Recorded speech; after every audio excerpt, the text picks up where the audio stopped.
আমন্ত্রণ জানাবো স্টেজে আসার জন্য ডক্টর মোহাম্মদ আব্দুল বারী, যিনি হচ্ছে সম্মানিত educationist, author, and of course a specialist and experienced parenting consultant, and of course the former chairman of East London Mosque and London Muslim Center. Dr. Mohammed Abdul Bari, উনি কথা বলবেন যেহেতু হজ একটি ইসলামের স্তম্ভ, it's one of the pillars of Islam, and therefore his topic will be 5 pillars of Islam. Dr. Mohammed Abdul Bari, অসংখ্য ধন্যবাদ।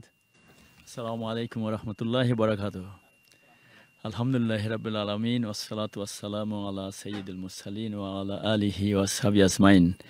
এখানে আলেম ওলামা অনেক আছেন, আমি সংক্ষেপে 5 পিলার্স অফ ইসলাম যেটা বলা হয়েছে এর ব্যাপারে কথা বলতে যে শুধু এতটুকু বলবো যে ইসলাম হলো আত্মসমর্পণ, এর মাধ্যমে শান্তি আসবে দুনিয়াতে এবং আখিরাতে। এবং ইসলাম শব্দের মধ্যে সালাম অনেক মিনিং ক্যারি করে। সেই হিসাবে একজন মানুষকে পরিপূর্ণভাবে আত্মসমর্পণের যে সিস্টেম এটা ইসলাম দেয়, যার কারণে বিশ্বাস প্রকৃতভাবে বিশ্বাস জিনিসটার উপরে একজন মানুষকে প্রথমে জানতে হয় কি বিশ্বাস করতে হবে। এই 5টা খুঁটির উপর ভিত্তি করে ইসলাম দাঁড়িয়ে আছে, যেটা ইসলামের পঞ্চভিত্তি বলা হয়। কিন্তু দুনিয়াতে কোনো ঘর শুধু খুঁটি দিয়ে হয় না, তার জন্য রুট দরকার, তারপরে স্ট্রাকচার দরকার, ওয়াল দরকার, রূপ দরকার, সৌন্দর্য দরকার। সুতরাং আমি খুঁটিটার ব্যাপারে শুধু এতটুকু আলাপ করব যে 5টা খুঁটির মধ্যে একটা হলো শাহাদা, যেটার ভিত্তিতে একজন মুসলমান প্রতিনিয়ত ইসলামের ব্যাপারে তার নিজের জিনিস আল্লাহর কাছে স্বীকৃতি জানায়। আর অমুসলমান যারা হয় আছে, তারা যদি মুসলমান হতে চায় এই শাহাদাতের ভিত্তিতে তারা ইসলামের মধ্যে ঢুকবেন। সুতরাং এই বিশ্বাসটা আবার অনেকগুলো বিষয়ে 6টা বিশ্বাসের কথা বলা হয়েছে আমানতু বিল্লাহি, যেগুলো আমরা কম বেশি সবাই জানি। এবং আল্লাহ তাআলার জাত সত্তা সম্বন্ধে মৌলিক মোটামুটি একটা জ্ঞান দরকার। তারপরে যতগুলো বিশ্বাসের কথা বলা হয়েছে রিসালাত, আখেরাত, তৌহিদ, রিসালা, আখেরাতের যে 3টা মৌলিক জিনিস, এর উপর বিশ্বাসটা হলো এই খুঁটির প্রথম খুঁটি। এবং এই বিশ্বাসটা করতে হলে আমি পরের দিকে আলোচনা সংক্ষেপে বলবো যে এলেমটা কতটুকু জরুরি। এরপরে আসে সালাহ বা নামাজ, আমরা পার্সি ভাষায় বা বাংলাতে সাধারণত নামাজ বলি। আসলে এই একজন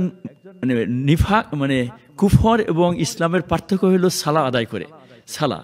এবং সালাহ বলতে এখানে 17 রাকাত যে সালাহ, এইটার কথা এখানে মৌলিকভাবে বলা হয়েছে। এরপরে সুন্নাহ আছে, তারপরে বেতের আছে।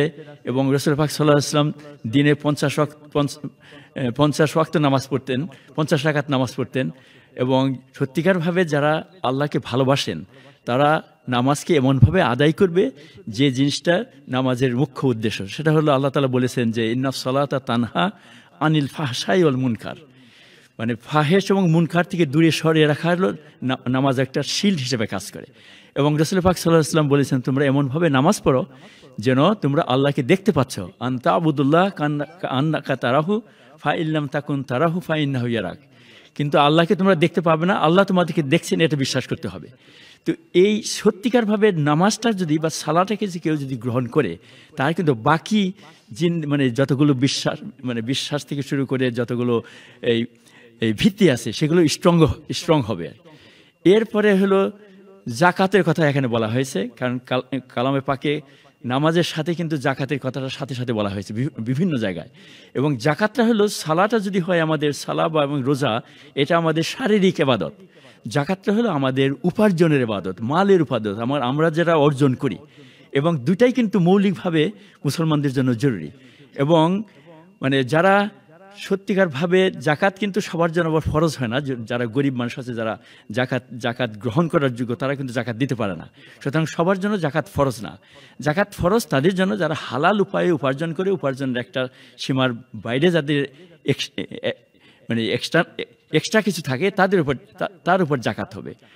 এখন আমরা যেটা আমাদের কালচারে বা উপমহাদেশে দেখি, এবং আনফর্চুনেটলি সারা মুসলিম দুনিয়া এখন যেভাবে যাচ্ছে, ধনীরা ধনীর পর ধনী হচ্ছে, এবং ধনী কিভাবে ধনী হয় তাদের কোনো হিসাব থাকে না।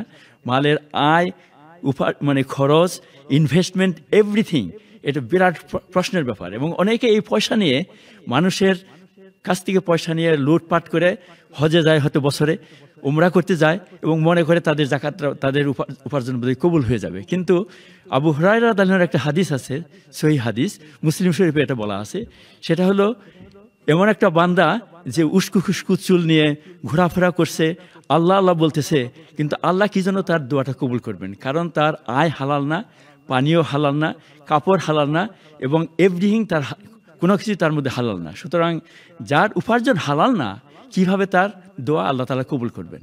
তো মৌলিকভাবে মানে বিশ্বাসের সাথে নামাজ এবং জাকাতটা হলো এমন গুরুত্বপূর্ণ জিনিস যেটার মাধ্যমে আসলে ইসলামের পরিচয় পাওয়া যায়। কিন্তু মূল কথা হলো যে রোজাটা তো বছরে একবার আসে, এবং আমরা সাধারণত দেখি আমাদের উপমহাদেশে বাংলাদেশে মানুষ কিন্তু রোজা রাখে। আমার এলাকায় যে এলাকায় আছি, আমাদের মানে টাঙ্গাইলের মানুষ, সেখানে এখন অবশ্য অনেক মাদ্রাসা মক্তব অনেক কিছু হয়েছে আলহামদুলিল্লাহ। আমার ছোট্ট অবস্থায় আমাদের শুধু এতটুকু দেখতাম যে মানুষ নামাজ ঠিক মতো পড়ে না, কিন্তু রোজাটা রাখে, এবং বাংলাদেশিদের মধ্যে রোজা রাখার প্রবণতা আছে আলহামদুলিল্লাহ, এটা ওয়ান্ডারফুল কোয়ালিটি। কিন্তু কথা হলো যে রোজা যে উদ্দেশ্যে আল্লাহ তাআলা আমাদের কাছে পাঠিয়েছেন, এটাকে ফরজ করেছেন, সেটা হলো তাকওয়া অর্জনের জন্য। তাকওয়া জিনিসটা হলো এমন একটা জিনিস, কনসাসনেসের মধ্যে যদি আল্লাহ তাআলার ভয়, হৃদয় এবং ক্ষোভটা যদি কারোর মধ্যে থাকে, ভালোবাসা এবং ভয় যদি কারোর মধ্যে থাকে, তাহলেই বলা যাবে তার মধ্যে তাকওয়া এসেছে। তাকওয়া কোনো মেজারমেন্টের কোনো জিনিস না, এটা তাকওয়া আসলে আমাদের অন্তরের মধ্যে অবস্থান করে। এই হজের ব্যাপারে যে আলোচনা, সেটা আমি বেশি বলতে চাবো না, আমি শুধু এতটুকু বলে শেষ করব। সেটা হলো যে আমি শিক্ষার জগতে আছি, এবং একটা জিনিস আমি অবজার্ভ করছি হিস্টোরিক্যালি, সে আল্লাহ তাআলা রাসূল পাক সাল্লাল্লাহু আলাইহি ওয়াসাল্লামের কাছে যে শব্দটা দিয়ে জিবরাইল আলাইহিস সালামকে পাঠিয়েছেন, সেটা হলো ইকরা। ইকরার অনেক ব্যাখ্যা আছে, সেটা অন্য একটা জিনিস, কিন্তু মূল কথা হলো রাসূল সাল্লাল্লাহু আলাইহি ওয়াসাল্লাম তার জিন্দেগিতে সাহাবাদের সময় তার তাবেঈ জ্ঞানের ব্যাপারে এত বেশি গুরুত্ব দিয়েছেন যেটা তুলনাহীন। ইনফ্যাক্ট ইসলামের যে কোনো কিছু করার আগে এলেম আসে। আমি কিসের উপর ঈমান আনবো, এবং ঈমানের মধ্যে কমতি কোনটা, বাড়তি কোনটা, অথবা মানে এর মধ্যে বেদাত কি হতে পারে, এভরিথিং ইজ থ্রু এলেম। এবং এলেমটা আসলে সত্যিভাবে দিন এলেমের মৌলিক এলেম, এটা হলো ফরজ। আর দুনিয়াতে চলার জন্য যে আমরা সোশ্যাল স্কিল, লাইফ স্কিল, হালাল উপার্জন, যার মাধ্যমে আমরা দুনিয়াতে সৎভাবে উপার্জন করবো, সৎভাবে জীবনযাপন করবো, এটাও কিন্তু ফরজ। তো এই হিসাবে মৌলিক কয়েকটা কথা যা সাদামাটাভাবে সাধারণ মানুষের ভাই বোনদের জন্য আমি এই জন্য নিজেকে সহ রিমাইন্ডার দিচ্ছি যে আসলে ইসলামটাকে বুঝতে হলে সার্বিকভাবে আমাদের বোঝা দরকার, এবং এলেম হলো এটার মৌলিক জিনিস, এবং সার্বিকভাবে ইসলামের মানে এই সমস্ত কিছু প্রকাশ পাবে যদি আমাদের মধ্যে আখলাকটা আসে। ইসলামের আলোকে, এলেমের আলোকে যে আখলাকটা আসবে, এটাই সাধারণ মানুষ দুনিয়াতে দেখে। আর নামাজ, রোজা যেগুলো আল্লাহর জন্য আমরা করি, সেটা শুধুমাত্র আল্লাহর সাথে আমাদের সম্পর্ক। আল্লাহ তাআলা আমাদের সবাইকে তৌফিক দিন যেন এলেমের ভিত্তিতে আমরা ইসলামের রুকনগুলো পালন করতে পারি, এবং আখলাকের মাধ্যমে আমরা নিজেরা, নিজেদের পরিবার পরিজন এবং যে সমাজে আমরা বাস করছি সেখানে মানুষগুলিকে আমরা আকৃষ্ট করতে পারি। ওমা তৌফিক ইল্লা বিল্লাহ। আসসালামু আলাইকুম রহমতুল্লাহ।